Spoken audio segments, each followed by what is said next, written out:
Something surprising is happening in the world of the Pittsburgh Steelers, and you need to hear it.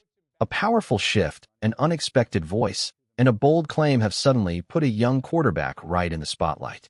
Today's news isn't just interesting. It might change the way you look at the Steelers' future.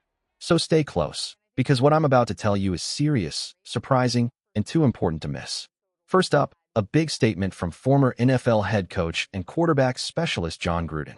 He's doubled down on his belief in sixth-round Steelers pick, Will Howard. Gruden spoke with strong confidence, saying he would be shocked if Howard doesn't become a successful NFL starter. According to Gruden, Howard has everything a team wants in a quarterback: size, strength, mobility, accuracy, and the kind of mindset that wins games. He praised Howard's build, his ability to run power plays, his accuracy as a passer, and even mentioned that the young QB has a sharp memory and strong communication skills. In Gruden's eyes, this sixth-round pick has the wow factor. Now, before we go any deeper, this is a good moment for all new viewers. Before listening to the latest news, subscribe to the channel, like the video, and don't forget to press the bell icon. Let's move on to the new news. Gruden even claimed he told people in Pittsburgh, including Omar Khan, that he couldn't believe the Steelers landed Howard so late in the draft. That's some serious praise. And this isn't new for Gruden, either. Back during draft season, he compared Howard to former MVP Josh Allen, a huge comparison for any young quarterback, let alone a sixth-round pick. But here's something worth thinking about. Gruden has a long history of speaking positively about young quarterbacks. Whether it was Johnny Manziel or Josh Johnson, he rarely highlights the flaws. He loves potential, he loves upside, and he loves projecting big futures. So while his comments are exciting, they also come from someone who tends to see the bright side in every new QB. Still, hearing such confidence from a former NFL head coach puts even more attention on Will Howard's future in Pittsburgh. If Gruden is right, the Steelers may have found a hidden gem. Stay with me that I would love to believe that Jon Gruden is right about Will Howard. Truly, if the Steelers somehow landed a future superstar for the cost of a sixth-round pick, that would be one of the greatest steals in franchise history. Imagine this young quarterback growing into a leader, a teammate everybody respects, and one day becoming the face of the franchise.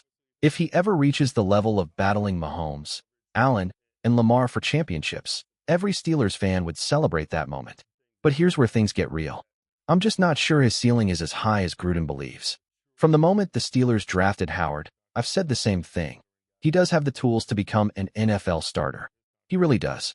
His size is impressive, he can move well enough in a straight line, and his arm strength is undeniable. He can push the ball downfield, he has a solid football mind, and there are real traits worth betting on. Still, comparing him to Josh Allen feels like a stretch. Allen is one of the most explosive and unique talents the league has ever seen. When I watched Howard's college tape, he reminded me more of someone like Derek Carr, a strong, capable, mid-level starter who can win games with the right support around him. And yes, Gruden was a big Carr supporter too. A quarterback like that can lead a team to the playoffs, maybe even help push toward a Super Bowl run if the roster around him is stacked. But even Carr, with all his strengths, never won a playoff game. And that's because there were limits in his game. Well, Howard, even at his best, might face those same limits. He doesn't have the off-script magic that separates the elite. He doesn't show the wild, unpredictable playmaking that Mahomes, Burrow, Allen, or Lamar bring every week. Could Howard develop more creativity and mobility over time? It's possible.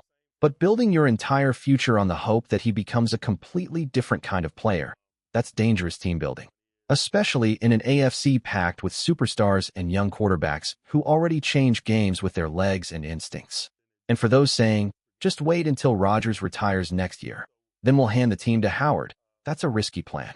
If he barely plays this season and hardly sees action even in the preseason, you're betting your franchise on someone you've barely seen. That's exactly the kind of situation the Minnesota Vikings walked into, pushing all their chips in, only to find themselves uncertain about the quarterback position when the moment truly mattered. Stay with me. The Vikings learned a hard lesson when they handed their season to an untested rookie. J.J. McCarthy had talent, but he wasn't ready to carry a championship roster, and suddenly all their strengths meant nothing. The Steelers could fall into that same trap if they aren't careful. Because even if Pittsburgh fixes the wide receiver room, even if the offensive line finally becomes a real strength, even if the defense returns to being one of the best in the league, none of that matters if the quarterback position collapses. If Will Howard turns out to be in over his head, the whole thing falls apart. No offense, no defense, no coaching can save a team from that. But there is another side to this. Things could go sideways this season. Rodgers might struggle, the team might fall out of playoff contention, and suddenly Howard gets his chance sooner than expected. And if he steps onto the field and proves he can handle NFL pressure, then the entire discussion changes. I'm not closed-minded. If he earns the job should be his. Still, the truth is hard to ignore. The Steelers are positioned to draft a quarterback early next year. They have the picks, they have the flexibility, and if they see someone they believe can lead this franchise for the next decade, they won't hesitate. They can trade up, they can move pieces, they can make a bold move for their next face of the franchise. In that scenario, Will Howard probably becomes a long-term backup, unless he surprises everyone and steals the job from whoever they draft. Sixth-round quarterbacks do break through sometimes, but the odds aren't kind. Yet there's one wild card in all this: Aaron Rodgers. If Rodgers plays one more season and tells Omar Khan and Mike Tomlin, "Give Howard another year with me, he can be your guy," that opinion will carry real weight. Rodgers' voice matters in this building. And if he believes in Howard, the front office won't ignore it. Right now, the future is wide open. Howard could develop into a starter. He could earn the trust of the staff. But there's also a real chance the team moves forward without ever giving him that window. And even if he does get his opportunity, there's still the question every team must face. Is he good enough to earn a second contract worth more than $60 million a year and actually challenge the giants of the AFC?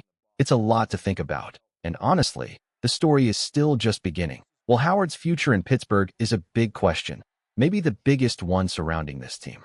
Some fans believe he could be the next long-term starter, while others feel the Steelers can't take that kind of risk. But no matter where you stand, one truth is clear. This team cannot afford to gamble its championship window on uncertainty. And if we're being honest, that's exactly what Minnesota did. They rolled the dice on a quarterback who wasn't ready, and now a team built to compete suddenly looks like it's missing the most important piece. Pittsburgh must avoid that same mistake. Because you can fix the receivers, repair the offensive line, build a dominant defense.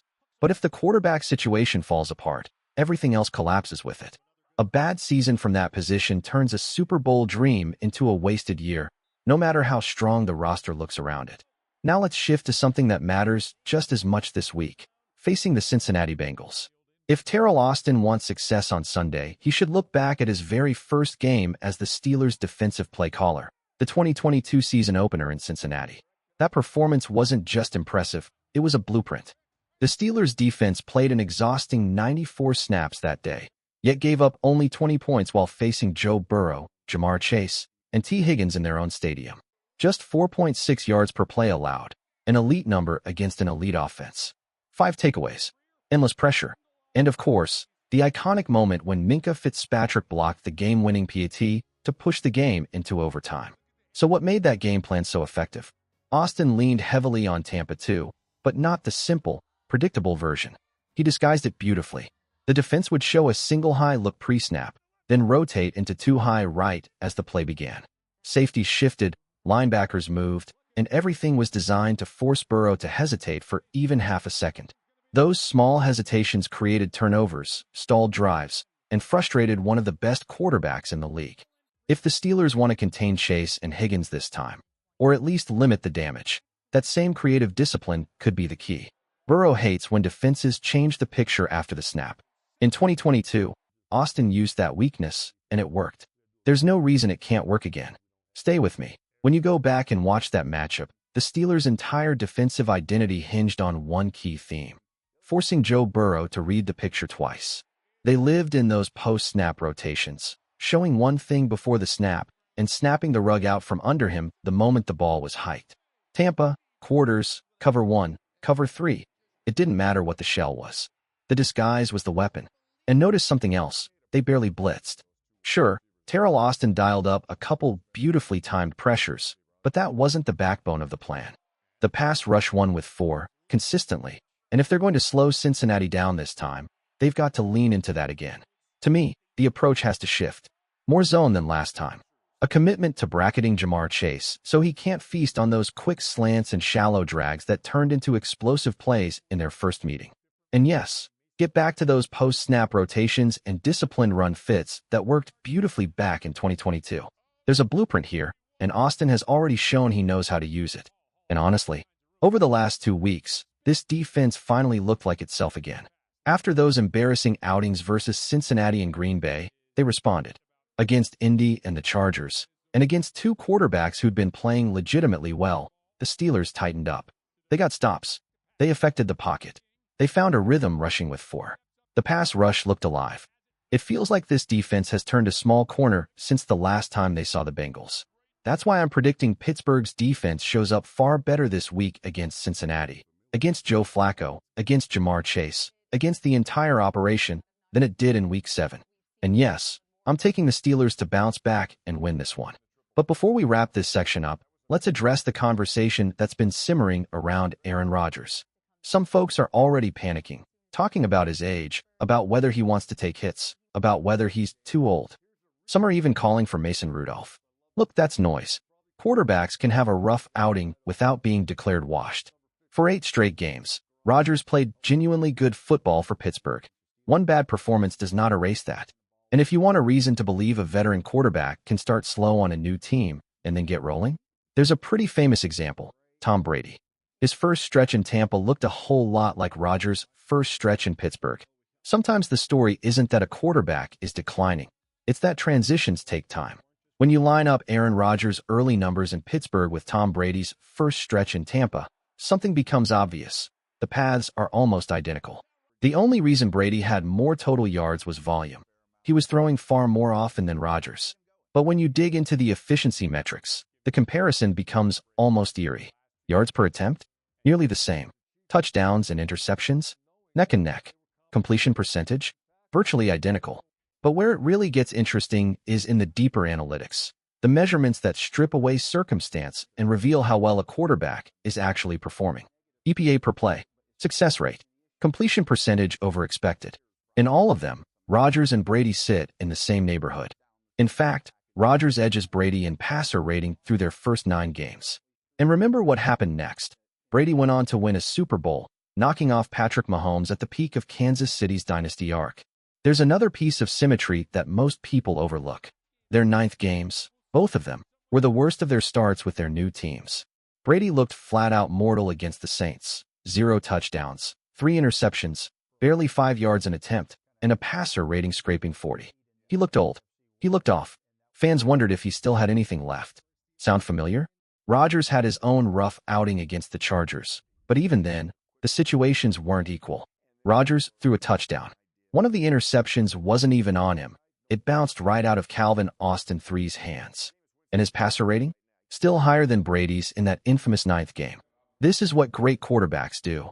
Even the legends have nights where nothing clicks. What separates them from everyone else is that they don't stay down. They respond. They adjust. And they come back with something sharper. And here's where Steelers fans should feel encouraged. The timing could not be better for a rebound. Cincinnati comes in with a defense that has been historically rough this season, bottom of the league rough. After that, Chicago, another unit that has been fighting its own issues all year. These next 2 weeks give Rodgers a real runway to reset this offense and shift the narrative heading into the final stretch of the 2025 season. So the question isn't whether Rodgers had a bad game. He did. The real question is how quickly he puts it behind him.